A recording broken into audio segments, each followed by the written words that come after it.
Hello दोस्तों, आज हम एक ऐसे विषय पर चर्चा करेंगे जो विषय बहुत महत्वपूर्ण हो गया है।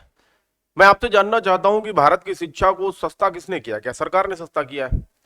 अगर सरकार शिक्षा को सस्ता करना चाहती है तो फिर 18% जीएसटी क्यों लेती है? अगर इंडियन यूट्यूबर टीचर जो हैं वो अगर पैसा कमा रहे हैं तो फिर उनसे पैसा 18% जीएसटी सरकार क्यों लेती है? खत्म कर दो शिक्षा से जीएसटी। इस पर प्रयास किया हमारे बड़े यूट्यूबरों ने, जो हमारे बड़े यूट्यूबर टीचर्स हैं। उन्होंने प्रयास किया शिक्षा को सस्ती करने का। उनका ही काम है, जो बच्चों की बातों को समझते हैं, बच्चों की भावनाओं को समझते हैं और ये सोचते हैं कि बच्चे कैसे फीस देंगे।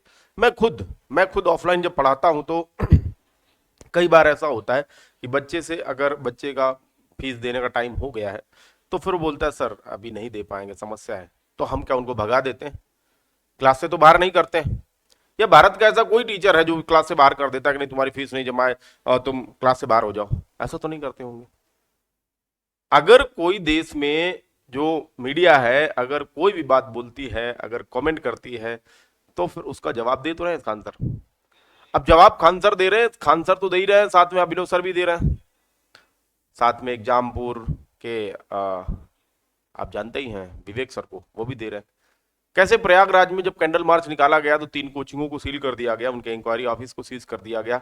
इसके अलावा देश में क्या बवाल मचा पड़ा है इसको आप सोशल मीडिया पे देख ही रहे होंगे। कल की बात बताऊं, कल खान सर जो कि पटना में उनका जो इंस्टीट्यूट है उसके सामने यानी भीड़ आती है, और भीड़ आती है तो गोलीबारी भी हुई, फायरिंग भी हुई।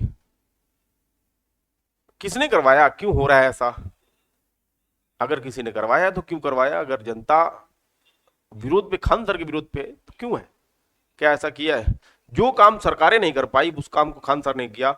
आप देख ही रहे हैं, एक एक स्पेशल डिजीज के लिए उन्होंने स्पेशल हॉस्पिटल खोलने का काम किया है।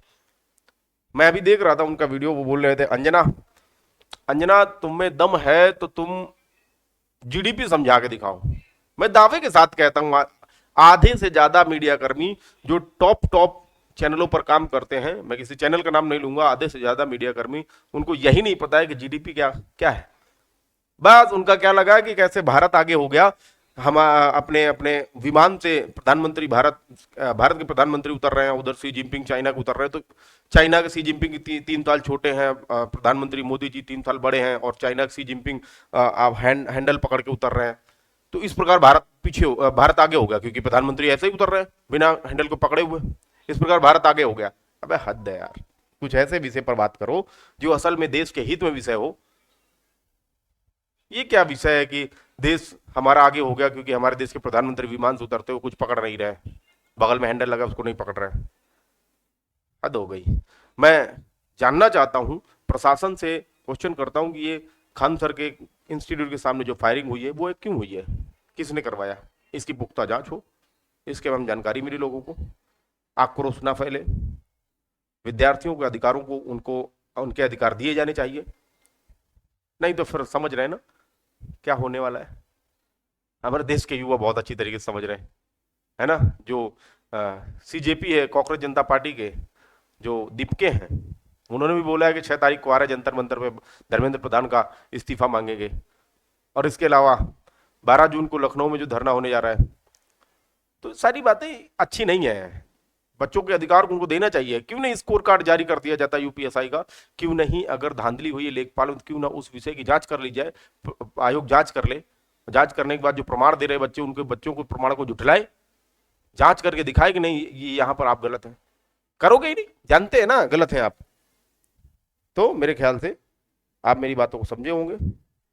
और मैं ये भी उम्मीद करता हूं कि जो अभिनव सर ने वीडियो बनाया है ना, उसका भी जवाब दे मीडिया।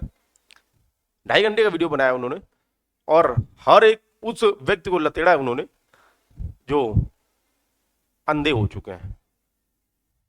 तो इसलिए मैं आप सभी से रिक्वेस्ट करता हूं, बच्चों आपका एग्जाम है, और आपका जितने भी यूपीपी के एग्जाम में बैठने जा रहे बच्चे, उनसे मैं उम्मीद करता हूं कि वो इन सारी चीज़ों में ध्यान नहीं दे, सिर्फ पढ़ाई करें और प्रयास करें कि इसी बार हो जाए और सब कुछ बेहतर होगा। उम्मीद की जाती है, नहीं बेहतर होगा तो फिर हम क्या कर सकते हैं, आप क्या कर सकते हैं?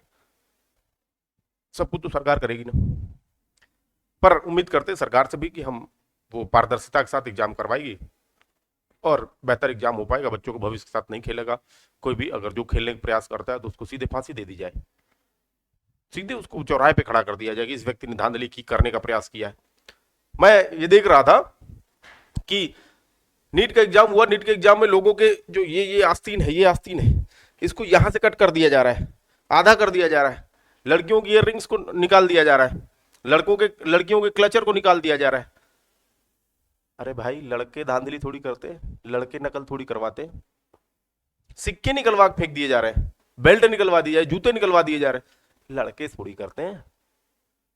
लड़कों को बिना वस्त्र के बिठा देंगे एग्जाम में तब भी हो जाएगा धांधली, क्योंकि लड़के थोड़ी करते हैं, स्टूडेंट थोड़ी करता है। धांधली तो वहीं से शुरू होती है जहां से एग्जाम बन के आ रहा है। बीच में कितने लोग हैं, कितने बिचौलिया, वहीं से धांधली शुरू हो जाती है। बच्चों को कोई दोष नहीं है, आप जितनी सुरक्षा बढ़ाना है बढ़ा लीजिए, लेकिन फिर भी एग्जाम लीक हो जाएगा। यदि आप ऊपर से बन के जहां से एग्जाम आ रहा है वहां से लेकर जब तक एग्जाम पहुंच नहीं जाता स्कूल तक, तब तक के बीच की कड़ी को नहीं देखेंगे, तब तक एग्जाम लीक होता रहेगा। इसलिए मैं आपसे यानी सरकार से निवेदन करता हूं कि जरूर ध्यान दें इस विषय पर, और फिर ज्यादा बेहतर हो पाएगा। बच्चों के भविष्य से ना खेले, और बच्चे हमारे देश के जो युवा हैं, जो हमारे देश का भविष्य है, उनके साथ खिलवाड़ ना हो पाए, देश की गरीब जनता के साथ खिलवाड़ ना हो पाए। क्योंकि आपने ये समझा ही नहीं ना कि इकोनॉमी में एक गरीबी का दुष्चक्र है। इकोनॉमी में पढ़ाया जाता है गरीबी का दुष्चक्र। गरीबी के दुष्चक्र का गरीबी का दुष्चक्र मैं बताऊं तो गरीबी का दुष्चक्र कैसे होता है मैं दिखाता हूं आपको। मैंने कहा ये गरीबी का दुष्चक्र है जिसे मैं समझाने का प्रयास कर रहा हूं यहां पर।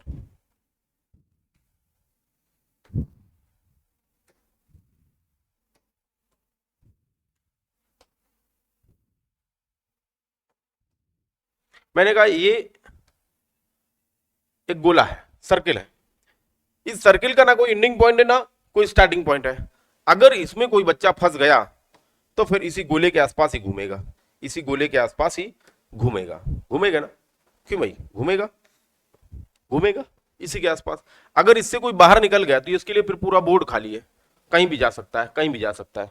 मेरे ख्याल से ये बात तो समझ में आई होगी। तो गरीबी यही है कि हम गरीब है तो क्यों गरीब है, क्योंकि हमारे पिताजी गरीब थे। आप गरीब है तो क्यों गरीब, क्योंकि आपके पिताजी गरीब थे। ऐसा बहुत रेयर देखने को मिलता है जिसके पास अमीरी आई हो बाद में गरीबी आ गई वो। ये गरीबी से निकलने का, इस गरीबी के दुष्चक्र से निकलने का तरीका भारत में अगर कुछ है तो वो है गवर्नमेंट जॉब। गवर्नमेंट जॉब, और इसी में मेहनत झोंक रहे हैं बच्चे, क्योंकि बिजनेस करने के लिए सरकार लोन भी तो नहीं देगी। इतना लोन दे देगी कि बिजनेस कर ले कोई गरीब आदमी को लोन क्या बैंक मैनेजर बैठने तक नहीं देगा। तो बैंक मैनेजर नहीं बैठने देगा तो फिर क्या तरीका बचता है? मेहनत करना, आंखें गड़ाना, दिमाग खराब करना, पढ़ाई करना, रोज डिप्रेस्ड होना और रोज अपने आप को मोटिवेट करना, यही तो जिंदगी बच्चों की। और इसी जिंदगी से लड़ते हुए वो पढ़ाई कर रहे हैं और फिर आप उनके साथ खेल जाते, तो ये बेहतर नहीं है। बद्दुआएं लगती हैं और लगेंगी। देखो, देश हमारा डेमोक्रेसी है हमारे देश में, तो कोई एक पार्टी की सरकार जीवन भर तो नहीं रह सकती है। ना कांग्रेस की 70 साल के बाद रही है कि लगातार रहेगी, ना बीजेपी ही रहेगी, ना सपा ही रहेगी। हर पार्टी एक बार आती है, 2 बार आती है, 3 बार आती है, बहुत अच्छा करती है तो बार बार आती है। एक समय आता है जब वो अपने गुरूर में आ जाती है, उसके बाद फिर उसको हटना होता है। तो बच्चों का भविष्य के साथ देश की कोई भी सरकार ना खेले, मैं प्रयास करता हूं, मैं उम्मीद करता हूं कि ऐसा ही होगा। मैं सरकार से रिक्वेस्ट करता हूं कि इन सब चीजों के लिए कुछ बेहतर व्यवस्था करे, बेहतर प्रयास करे, ताकि हम जैसे लोगों को यूट्यूब में आके पढ़ाने के बजाय ऐसी बातें ना करनी पड़े। जो एग्जाम शुचितापूर्वक होते हैं उनके लिए तो हम नहीं आगे खड़े होते हैं, बोर्ड में खड़े होते हैं, ना बड़े बड़े टीचर खड़े होते हैं। हम तो भी छोटे हैं, छोटे, हम प्रयास कर रहे हैं। जब हमको बोलना पड़ रहा है तो जाहिर सी बात है कितनी दिक्कतें होंगी बच्चों के लिए। हम ऑफलाइन में पढ़ाते, बच्चे कहते क्या सर जी पढ़े, एग्जाम ये भी लीक हो जाना है। तो मैं उनको समझाने का प्रयास करता हूं कि ऐसा कुछ भी नहीं है। एक लड़की थी एसएससी जीडी का एग्जाम, कह रही सर देने जाए कि ना दे, 50 बार उसने पूछा, फिर मैंने कहा नहीं देने जाना पड़ेगा आपको। तो ये जो मानसिकता बच्चों की बदल रही है, पढ़ने के बजाय बच्चों का पूछने का कर्तव्य होता है कि सर क्या पढ़े, ये पूछे वो हमसे। बच्चे पूछ रहे सर जाएं कि न जाएं, क्योंकि लीक तो हो ही जाना है। पिछले 2 महीने में कितने एग्जाम लीक नहीं हुए। मैं उम्मीद करता हूं सरकार बेहतरीन तरीके से कुछ व्यवस्था करे, इस पर सुधार करे। और आपने देखा ही है कि सुधार करने के बजाय कई बार दुर्भाग्य से शिक्षा मंत्रालय के ऑफिस में आग लग गई। तो बाकी समझदार हैं आप लोग, आज के लिए इतना ही रखते हैं और फिर हम मिलते हैं दूसरे वीडियो में शाम में 9 बजे ज्योग्राफी की क्लास में। आज के लिए इतना ही, धन्यवाद।